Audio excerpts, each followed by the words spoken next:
Hello दोस्तों, कैसे होंगे? अच्छे होंगे, स्वस्थ होंगे, मस्त होंगे और आगे भी रहेंगे। यही कामना है, क्योंकि स्वस्थ होंगे तभी मस्त भी रहेंगे और अच्छे भी रहेंगे और पढ़ने में भी दिल भी लगेगा।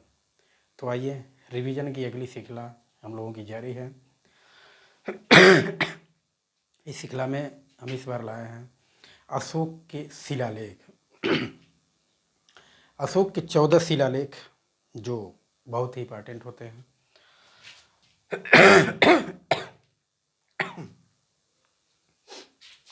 जो इसको कितनी उपयोगिता है तैयारी करने वाले सारे बच्चे जानते हैं। तो आइए हम जानते हैं अशोक के शिलालेख।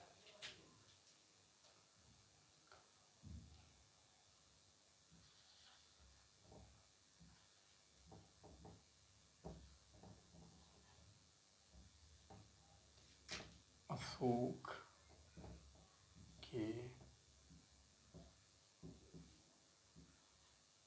शिलालेख।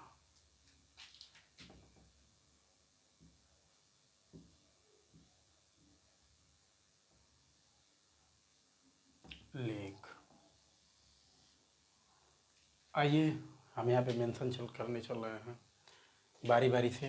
तो प्रथम शिलालेख,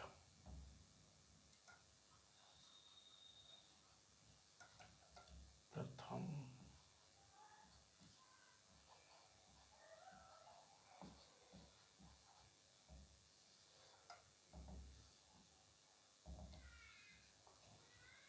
प्रथम शिलालेख में सम्राट अशोक ने यह दर्ज कराया है कि पशु बलि की निंदा की है, कि पशु बलि नहीं करनी चाहिए। एक तरह से पशु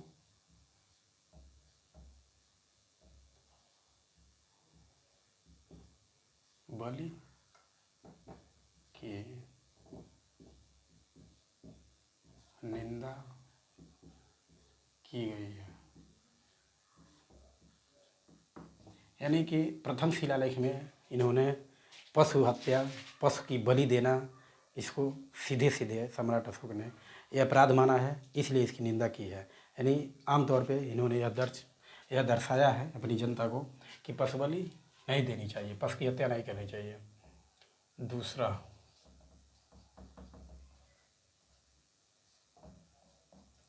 दूसरा शिलालेख में क्या है? पशु और मानव, यानी पशु एवं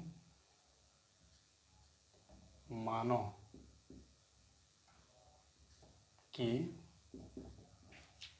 चिकित्सा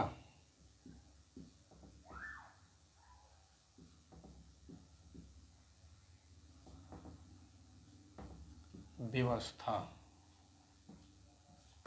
की बात की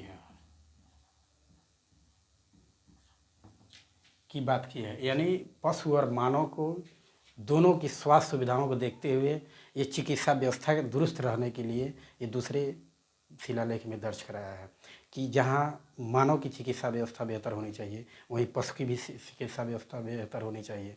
पशु को भी तो दिक्कतें होती हैं, उनका भी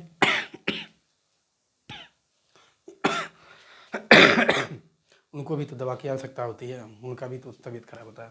तो इस आधार पे पशु और मानव दोनों की चिकित्सा व्यवस्था की बात की गई है। फिर वही आ गया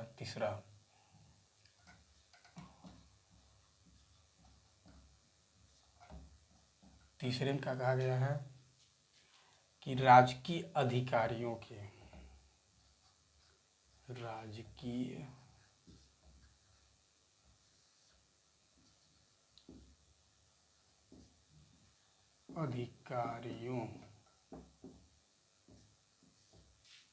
को हर 5वें वर्ष जनता के बीच जाएं, जनता के बीच जाएं। यानी हर 5वें वर्ष जनता के बीच वो जाएं और जनता की समस्याएं सुनें कि जनता की क्या समस्याएं हैं, क्या समस्याएं नहीं हैं। जनता की समस्याओं को सुने। राजकीय अधिकारियों को राजकीय अधिकारियों को हर वर्ष नहीं, हर 5वें वर्ष वह जनता के बीच में जाएं और जनता की समस्याओं को सुनें और उनको जानें और उनकी समस्याएं दूर करें। एक तरह से देखा जाए, सम्राट अशोक ने सारी व्यवस्थाएं दूर की है। देखिए क्या होनी चाहिए, पशु बल की निंदा, पशु की हत्या नहीं होगी तो वो भी ठीक है, हमारा जो पर्यावरण है बेहतर रहेगा। उसके बाद पशु और मानव की दोनों चिकित्सा व्यवस्था दुरुस्त भी होनी चाहिए। उसके बाद राजकीय अधिकारी यानी जो बड़े अधिकारी हैं, बड़े पदे पे हैं, वो हर 5 साल पे जाएं और जनता की समस्याओं को सुनें। तो इससे बेहतर क्या हो सकता है। तो देखिए एक तरह से सम्राट अशोक ने एक बेहतर व्यवस्था की थी। अब आइए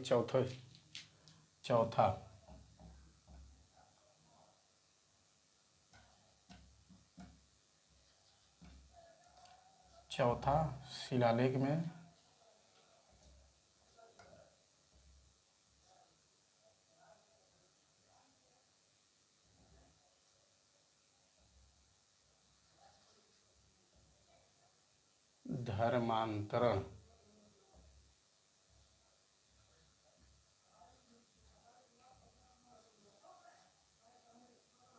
धर्मांतरण की भेरीनाद द्वारा धम्म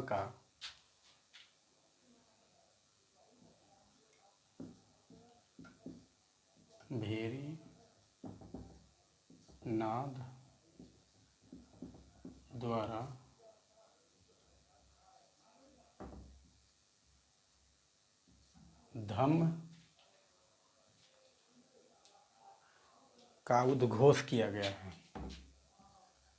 धम्म का उद्घोष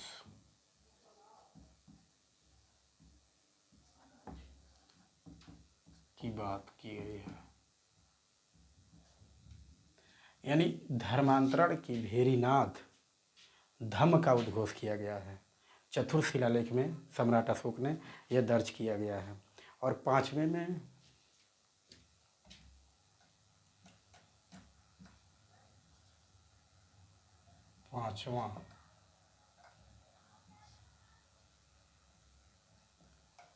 इसमें धम्म महापात्रों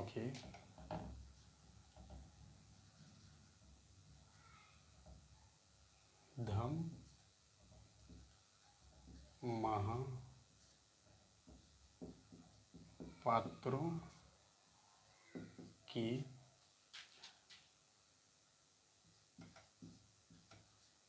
नियुक्ति की बात कही गई है। यानी धम्म महापात्रों की नियुक्ति के बारे में ये कहा गया है। और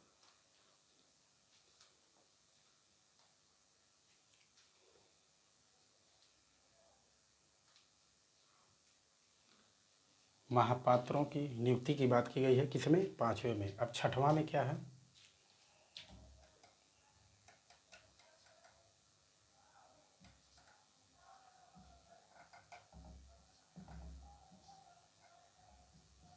छठवें में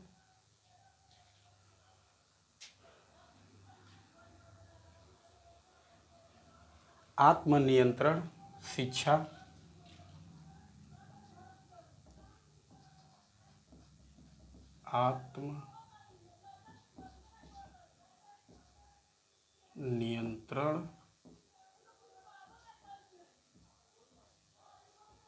आत्मनियंत्रण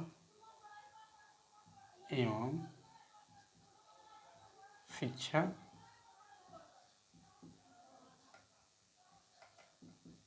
की एवं राजा से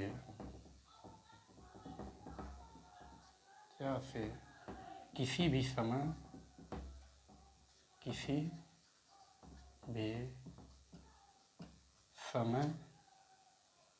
जनता मिल सकती थी, मिल सकती थी। यानी अशोक ने छठे शिलालेख में आत्मनियंत्रण की बात कही, यानी अपने मनोमस्तिष्क पे नियंत्रण कायम रखे जनता लोग, कि अपने मन को एक तरह से एकाग्र करें और अपने वाणी वचन मन और सबको एक नियंत्रण करें, अपने संयम को नियंत्रण में रखें, एवं शिक्षा की बेहतर शिक्षा की व्यवस्था की बात की।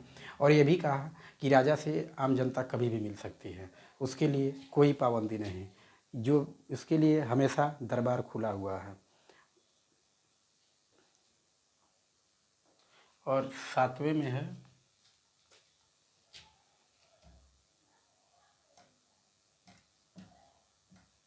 सातवां, सभी संप्रदाय के लोग, सभी संप्रदाय के लोग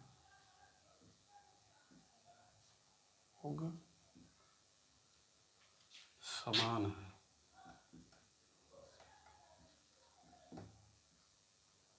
सभी संप्रदाय के लोग समान है, किसमें बात की गई है? तो सातवें शिलालेख में ये बात की गई है। और आठवें में क्या है?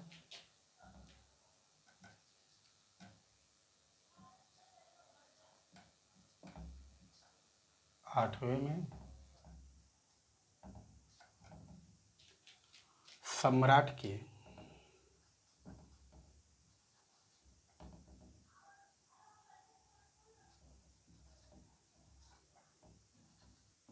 सम्राट के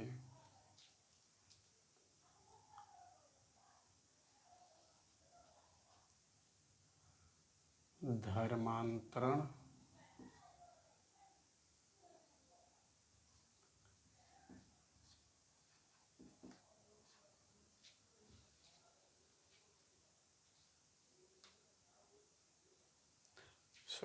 धर्म यात्राओं क्या है?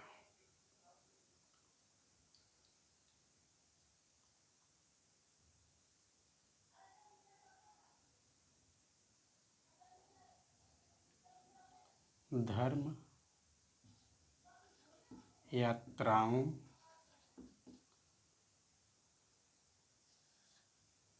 की बात कही गई है, की बात है। यानी सम्राट अशोक धार्मिक यात्राओं के बारे में 14 शिलालेख में दर्ज कराया है कि ये कितने धार्मिक यात्राएं की हैं, मतलब कौन कौन से धार्मिक यात्राएं किए हैं, कहाँ कहाँ गए हैं।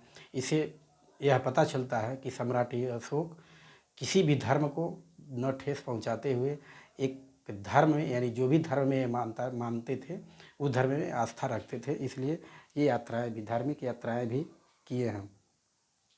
9वें शिलालेख में धम्म समारोह, सच्ची भेंट और सच्चा शिष्टाचार की बात की गई है। 9वां में 9वां सच्ची भेंट, सच्ची भेंट सच्चा शिष्टाचार।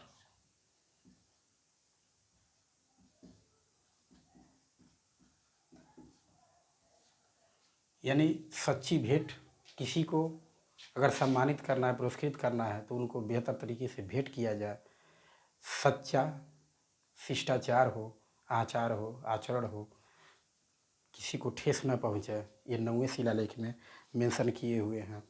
और 10वें में अशोक ने आदेश दिया है कि राजा उच्च अधिकारी हमेशा प्रजा के हित में सोचें। 10वें में ये क्या कहे हैं? 10वां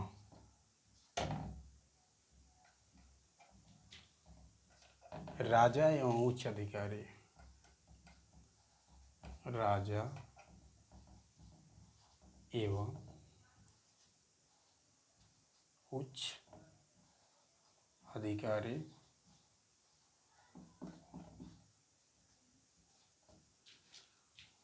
हमेशा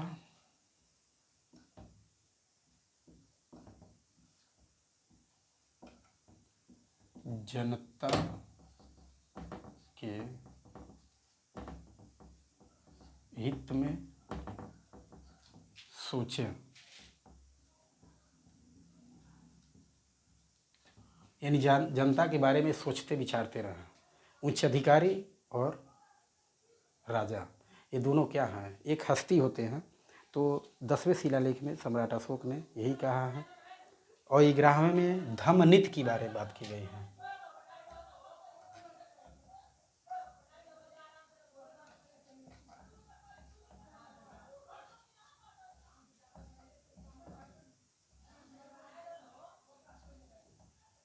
ग्राहमा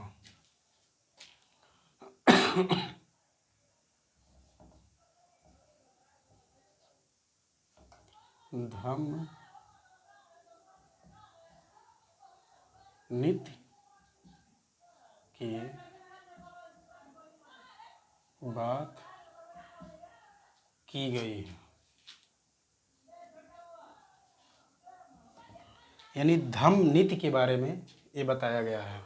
तो 11वां शिलालेख तक हमने मेंशन कर दिया यहाँ पे। अब आगे 12, 13, 14 तीन ठो बचा हुआ है। 3 को और भी हम यहाँ पे मेंशन कर दे रहे हैं। तो आइए एक रिवीजन हम करा दें आप लोगों को। ये 14 शिलालेख ऐसे हैं, इसमें से यदा कदा या कहा जाए या हर बार कहा जाए क्वेश्चन बनता है। फेवरेट चैप्टर है ये भी। ये जो चैप्टर है फेवरेट है एक तरह से कहा जाए सम्राट अशोक का। तो आइए देखिए, प्रथम शिलालेख में क्या है? पशु बलि की निंदा की गई है। सम्राट अशोक ने पशु बल की निंदा के बारे में बताया गया कि पशु बल नहीं करने चाहिए।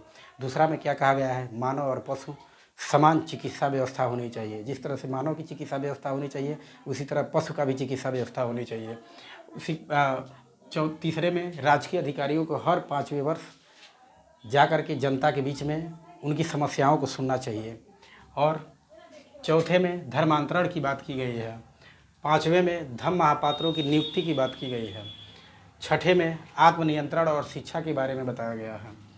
7वां सभी संप्रदायों के लिए समान, यानी सभी संप्रदाय के लोग एक समान हैं, उनमें कोई बैर भाव नहीं है। 8वें में सम्राट के धर्म यात्राओं की बात की गई है, यानी यात्रा वृत्तांत की बात है। 9वें में सच्ची भेंट सच्चा शिष्टाचार है। 10वें में सच्चा भेंट और सच्चा उच्च अधिकारी हमेशा जनता के बीच में सोचें। 11वें में धम्म नीति की बात की गई है, यानी धम्म की क्या नीति है, क्या उसकी योजनाएं हैं, उसके बारे में बताया गया है।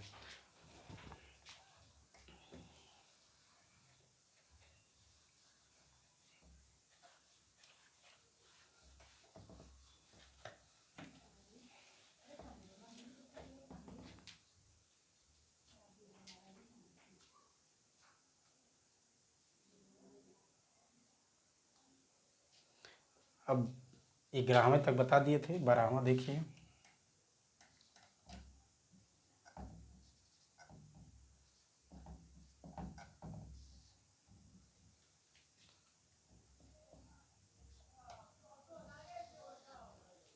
बारहवें में देखिए बताया गया है सर्वधर्म समभाव एवं स्त्री महापात्र की चर्चा की गई है। सर्वधर्म समभाव की, सर्व धर्म समभाव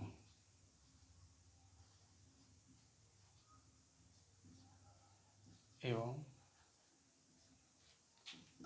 स्त्री महापात्र की बात की गई है।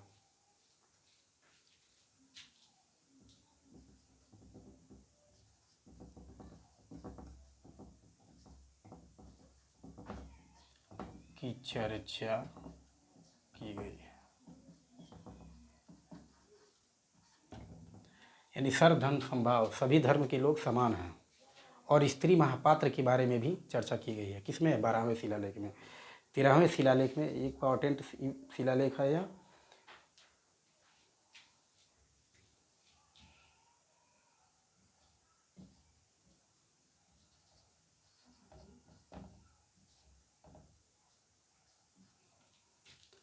इसमें कलिंग युद्ध की बात की गई है।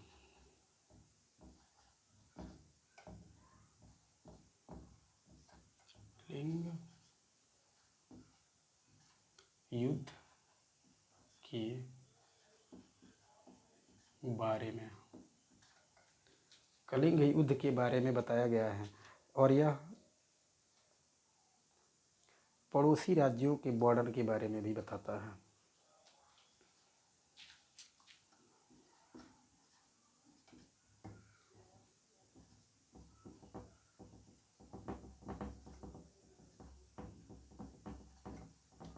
राज्यों के बारे में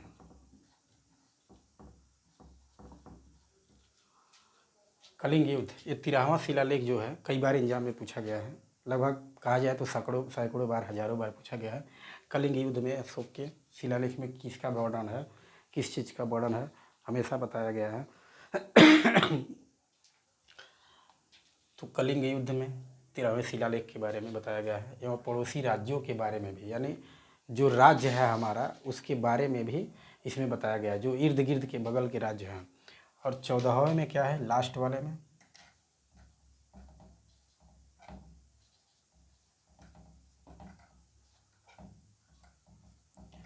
जनता की धार्मिक यात्राओं के बारे में बताया गया है। जनता को धार्मिक जीवन बिताने के लिए प्रेरित किया गया है, यानी जनता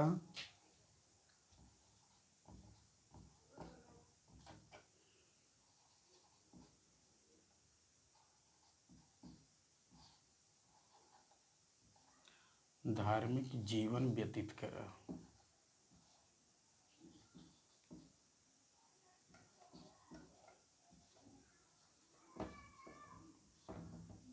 यानी जनता के धार्मिक जीवन के बारे में बताया गया है कि जो भी लोग हैं अपने अपने धर्म के बारे में, अपने अपने धर्म के निष्ठा के बारे में उद्गृत रहें, उत्कृष्ट रहें और मनाएं बेहतर तरीके से। तो ये रहा अशोक के 14 शिलालेखों का वर्ड, जो हमने एक बैनर तले मेंशन कर दिया।